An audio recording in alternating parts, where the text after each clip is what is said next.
Well, hello and welcome back to my channel. My name is Tiffany and I make grad school videos on my mental health counseling grad school program. I am 1 year into a 3-year program, and I also like to talk about other things that I am passionate about, like being a child life specialist, an intuitive eating counselor, being a doula and a childbirth educator, all sorts of things. So if any of that sounds interesting, I hope you like and subscribe.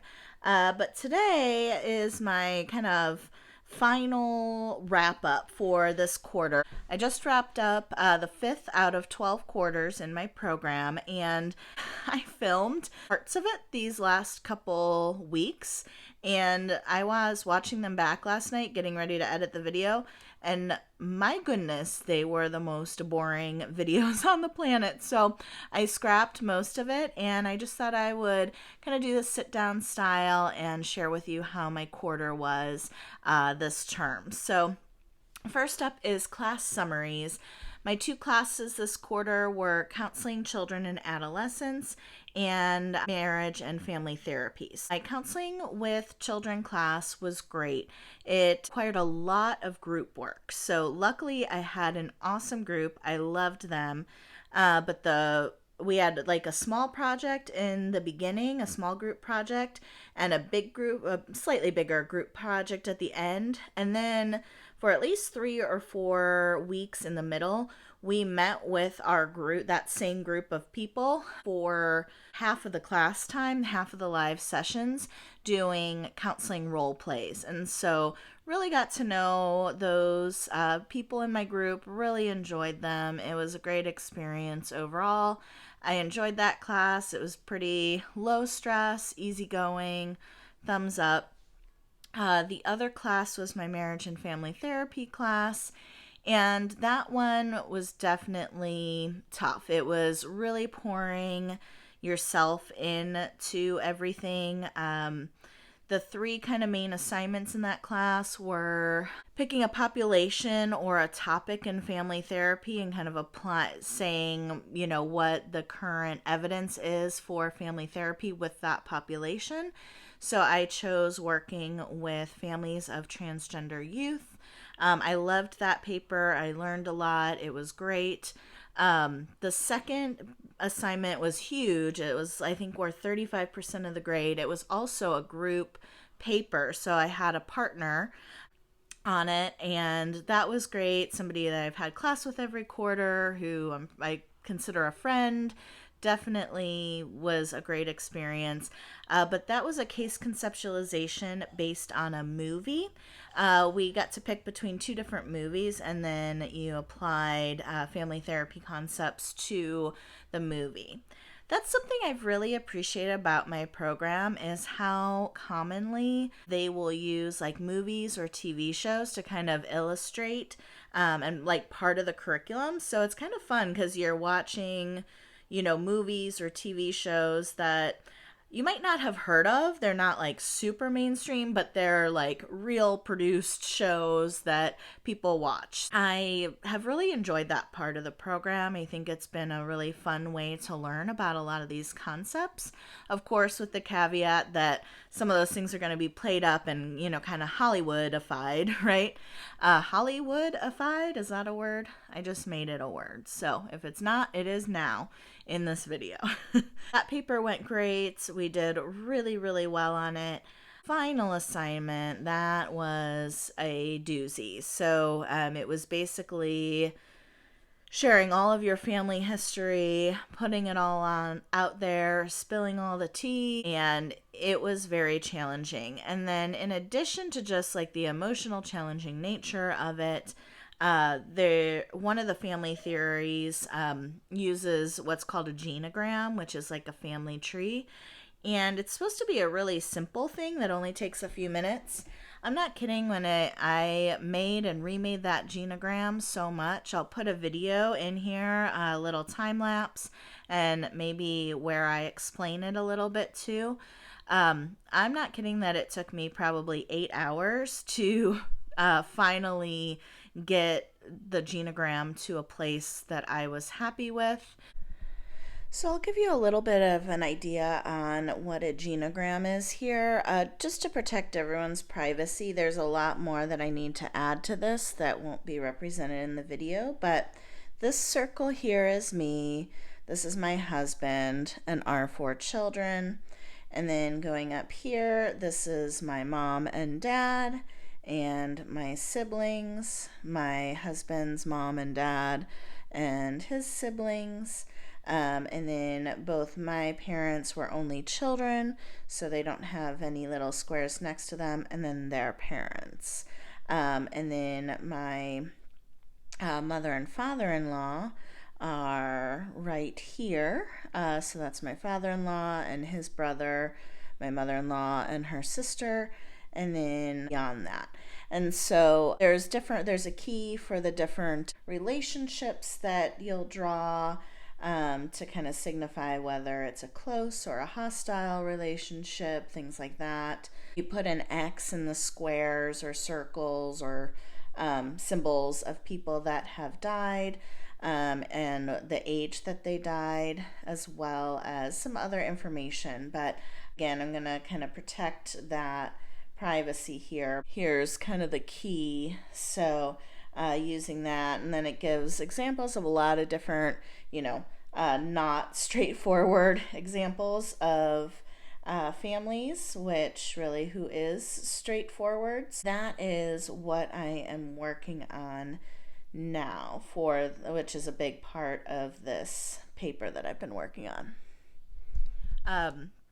I even made a meme and shared it in like a Facebook group that my school has of how I was feeling while I was doing it. So that was a tough paper. I turned it in over a week ago now, and I was reading it back last night, and I'm a little disappointed because I noticed some mistakes that I feel like I didn't write as well or as clear as I normally do. And so I'm a little disappointed about that, a little bit worried about the grade. But it is what it is. I'm doing fine in the class. So even if it's not a perfect paper, it's going to, I should pass the class just fine. So that's about it for my class summaries. Next term, my classes are evaluation and treatment of childhood trauma, and career and lifestyle counseling. So that's what's coming up. Looking forward to it. It's going to be my last quarter of just classes because I will start my practicum in the spring, which is the perfect segue to my next topic, which is placement and how that is working. I might have shared in one of my previous videos that I was just kind of starting the process of that, and I'm starting it way ahead of time, mostly because I want a lot of control and a lot of input and choice in where I do my practicum and my internship. So I'm much more comfortable researching on my own and networking with people to try to get in somewhere than I am with just letting the school set it up for me. They do have a placement team at my school, and most people seem to be reporting really good experiences with that. I just am a bit of a control freak. I reached out to a place a while ago, probably at the end of the summer, and they said, hey, check back in October. And then I reached out to a colleague that I already know a little bit, and that's been going great. I put in a referral to the placement team after talking with them. They're going to be following through on their end to see if they might meet the requirements and if they think that they can host me. So that's well underway. The other place is a little tricky because I think most of their students they have on the semester system, and since my school's on the quarter system, I wanted to get my name in there for that January group, even though I can't start until March. But when they're looking at that date, they're like, oh, we're not thinking in March yet. And so they told me to check back again in February for the summer. So I don't know if that might be a place where I'd like to ideally do my practicum and internship at both those places. The place that I've talked to that's going well doesn't work with kids, and I'm on the child and adolescent track. However, at my school, you can't start working with kids at first. You have to start with adults. And so I think pairing these two places would be really great because this first place focuses a lot on perinatal, which is totally in my wheelhouse too, and would be focused on adults. And then the agency that have been referring to, they focus all on kids, and so they might not actually have as much adult opportunity in their program. So it might be actually better if I wait until later to start with them anyway. They have a couple adult focused programs, but it's mainly a child focused agency. And so I'm hoping maybe between the two of those, they can kind of pair up with each other really nicely.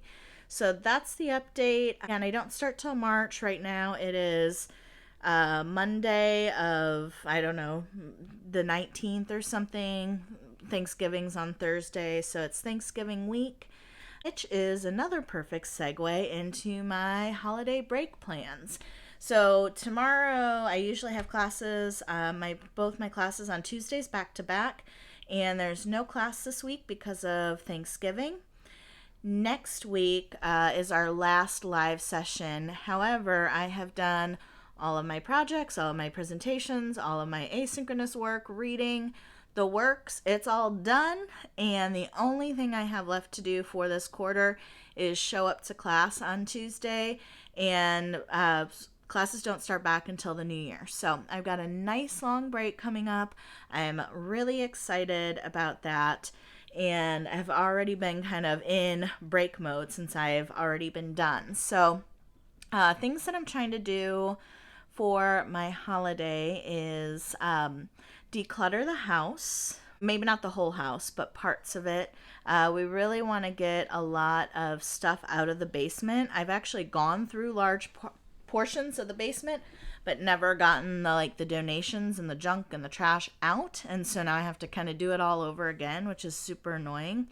So we've got that. I've got some areas to clean. I've got returns to make, errands, all kind of boring stuff. And then I have a lot of work projects that I'm excited about doing. So I'm just going to be working on that kind of stuff. And then of course, hoping to get out lots of YouTube videos too. Probably focused on those educational videos that I keep trying to get more consistent with and put out there because I really enjoy being here so much. And if you like this content, I hope you like and subscribe because I really do enjoy putting this out there, and I would love to have you along. And I think that's kind of the perfect place to wrap up this vlog, not really vlog, the sit down summary of my quarter in grad school. And be sure to hit that like and subscribe and come along for the rest of the journey. Thanks.